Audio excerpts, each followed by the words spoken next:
So I have a question for Christians. Who's the most faithful?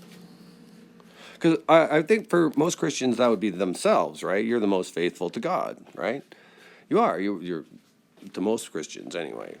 So I would think actually pretty much to all Christians. They all think they're all themselves. They're all the most faithful to God. But see, the king thinks he's the most faithful to God. That's the claim he makes, and that's why he's the king. So I don't know if you can be really the most faithful. I'm sorry, because you're not the king, are you? At the top of the pyramid, and he's the most faithful. So, and he's the king. That's why he's the king. Although, I mean, there are. What about the Pope? Because the Pope's part of the church, right? Isn't he the most faithful? But the church is part of the monarchy as well. So how can the royals and the church both be the most faithful?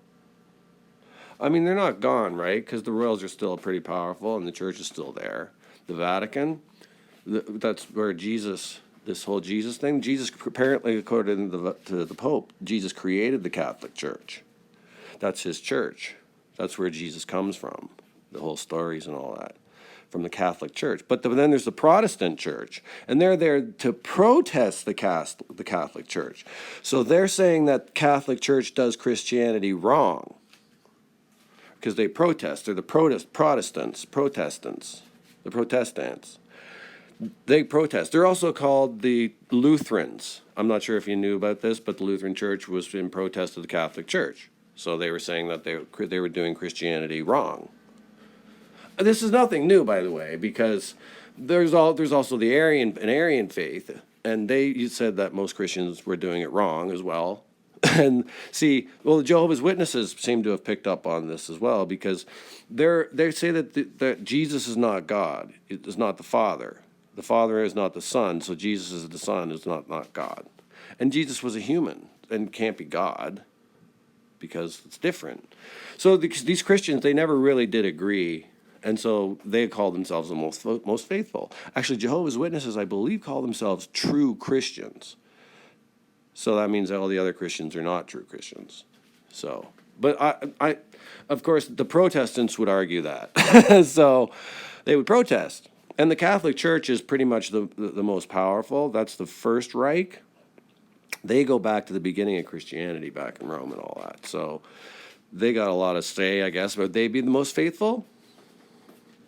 But what about Prophet Muhammad? Because, see, he said he was the most faithful, and he got all these gifts from God to be able to see the future.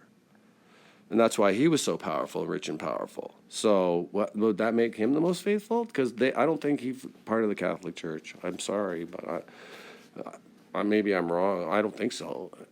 Maybe he is, actually, because, the royals, they say that they have these bloodlines and stuff in them from both churches and Jewish as well. And, maybe the rabbis say they're the most faithful, and that's why they're so rich and powerful, because they got all these gifts from God. So you can't be the most faithful unless you have all these gifts from God, like and a rabbi. Maybe. I don't know, unless you're Prophet Muhammad, or is he dead? He's dead too, I think. Or unless you're... But Jesus had the most gifts, but he's dead. So, or maybe he's alive, but he just doesn't have a YouTube channel right now. So, he's not into YouTube. And that still doesn't answer the question who the most faithful is. Because, what are you faithful to? Because I think if most people are faithful to themselves, then they're going to be the most faithful, no? Unless you're talking about other people. Are you faithful to anybody else? Or are you just worried about yourself and your money? Because most people just worry about themselves and their money. So that brings success. So that's where you're going to be the most faithful, right? And then you get all these gifts from God or whoever, your government, these rewards in the rewards program. Get a medal on your chest or something like that, and you move up in the pyramid. It's just like magic. You just like a little ladder there you can climb. You just lie to yourself, and yeah, I mean, like, just don't worry about anything, really. Everything's fine. So, I don't know. Anyway, give that a try. I'm not sure. Maybe you can get some more faith in you, and or maybe you can come back down to the real world, onto the ground level, and live with the rest of us humans. Good luck.